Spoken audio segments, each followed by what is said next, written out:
Hello and welcome to my channel. Today I will be starting the process for painting and assembly of a Goblin Slayer Sword. These are just the printed pieces. I printed them on my BambuLab X1C. Um, and then I'll just be painting or gluing and painting it, and then hopefully showing y'all some of the process. Not really great on editing yet, so it may be cobbled together.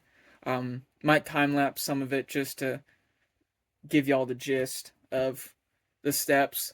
But starting out, we have the pieces, and since there is a pin of sorts, basically like a key to sit between, wrong piece, but to sit between the blade section and then each other so they kind of line up more.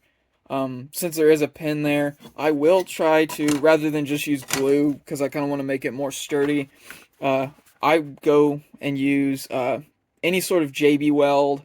If it's like putting visors in a helmet or something like that, steel stick is really good. Most of the two parts, but this one sets up and cures pretty quickly, so I won't have to wait a long time or anything. And then it says it cures in an hour, so dries translucent yellow, which is not really a problem. Sticks to just about anything. So I'll mix it up and then start sticking it together, and then try to go section by section. That way I'm not having the whole sword glued and then not cured. So I'll wait for one section to dry, work on the next one, and then show y'all what it looks like when it's all assembled. So as you can see, I mixed it up on just the back of the paper container, and then it's got a resealable thing because you usually won't use the full container in one thing unless you're trying to use like an absurd amount, which you really won't need. So I've set it up so this whole blade section right here is curing or drying before curing. It got kind of messy, but that'll sand out later. Got the guard, and then the base of the blade drying as well. And then once that's done, I will stick this one to that part, and then probably stick this on very last, since it's the smallest piece and requires the least amount of glue and stuff. So it's actually the next day now. I did assemble it off camera and just let it all dry and cure overnight, just to be sure. It is just a 1 hour cure, but it is completely solid now. It's it's not perfect, but that's just my fault. Feels pretty solid in the hands, like I said. I'll have to do some sanding, so I'm going to time-lapse that real quick, and then we'll start prepping for paint after that.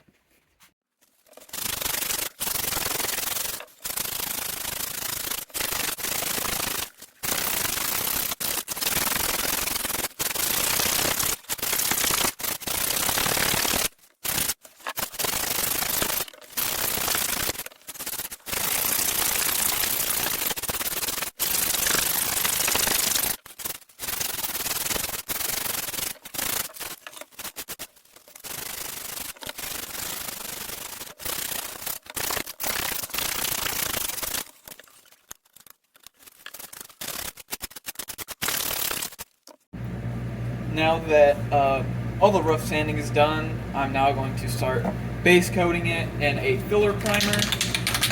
So that is just this Duplicolor. Usually I use the 2-in-1 Rust-Oleum filler primer, usually used for like cars and stuff, like auto body work.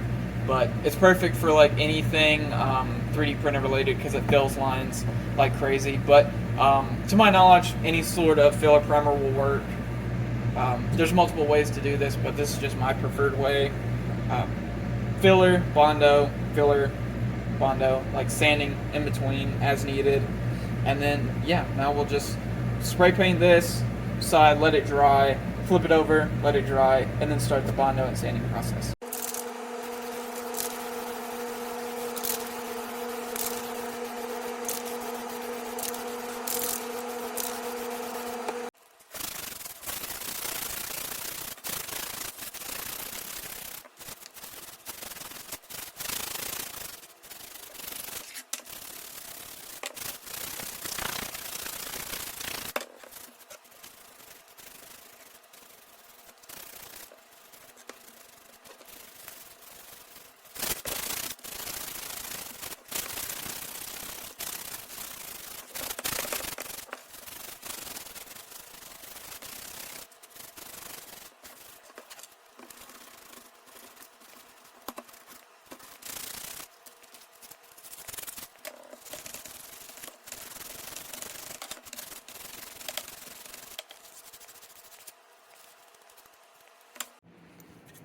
So, unfortunately, when I was sanding, at some point I cracked this whole middle section, so now it's wiggly. So now I'm gonna try to see if taking a, like, wood burner and then melting it together, seeing if that'll help any. If not, I'll just go back to using more JB Weld. Alright, now that it's sanded back down to where it needed to be, I'm going to go in with some of this glazing and spot putty. Wood filler also works. Depending on what you're working on, you might also thin down whatever type of putty or whatever type of putty you're using with something like acetone. I got this at Walmart. It's pretty cheap. I've been using it for a while and I still have a lot. You'll just mix it and then apply with a paintbrush in really thin coats. But here, the surface is already looking pretty good. I just need to try to get in on these cracks right here where I went in with the wood burner.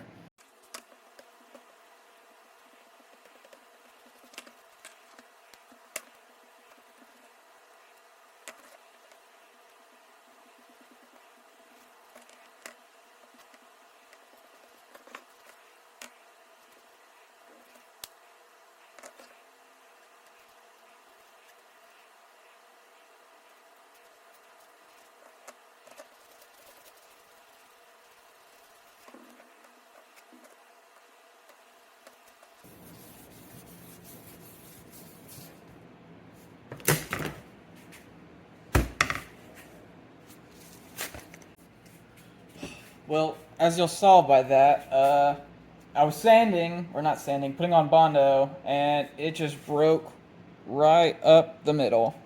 So, I am probably going to have to sand this part down, get all that off, and then do it again, and then probably try to do the wood burner again on the edge.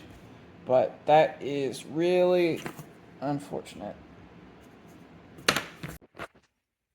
Crisis averted. Waited for it all to dry, sanded this part down a little bit, just to see if I could get a better contact patch. Then, instead of using the two-part like I used earlier, I went ahead and just used super glue, try to see if it would melt the plastic pieces together. Feeling pretty sturdy, but granted, that's what I said about the other end. So far, it's holding. So now, might look a little different than last step, but just did some priming, Bondo, sanding, priming, sanding, over and over and over for a while. So I got it down to where there was hardly any Bondo showing when I did sand it back with the 220 and then the 320 grit sandpaper.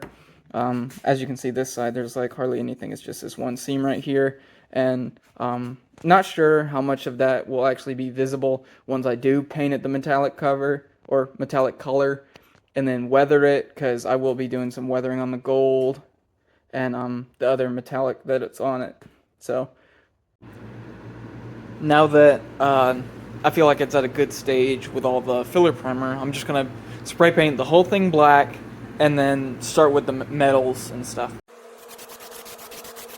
So now, just gonna paint the blades, metal sections. So originally, I was going to use this, but when I sprayed it, there was a lot of flake and too much sparkle to it. This seemed like it was way too chrome, well, considering it is chrome. So I settled on this. It's gonna be kind of a hammered steel. Not super, it's not just like that, because it'll be smooth, so it won't be able to catch on everything just like that. But then just a regular gold for the guard section.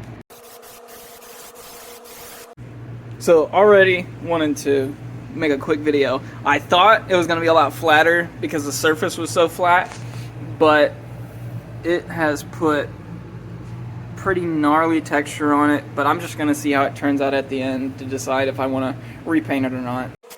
Probably one of the last few steps is just take a clear coat of your choice. I'm using a gloss since I'm working with the metallic colors. I don't want to dull the shine at all. Spray it over everything, make sure it's an even coat, and then it's done. So here is the final result. So it's got a little bit kind of a hammered texture. If you look super close, you can still kind of see the seams, but under specific light, that's how you see it. But if it's far away, you can't hardly tell. Like this side, you can't hardly tell either. But the texture on this side is pretty cool. Just gold, and then that soft iron or whatever the color was. Um, Overall, I'm pretty satisfied with how it turned out, despite all the setbacks and everything of it breaking, it being super cold outside to where the paint took forever to dry.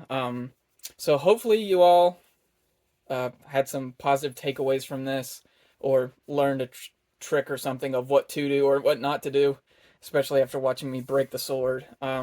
So more prop videos and stuff to come. So hopefully y'all stick around and maybe consider subscribing. Thank you.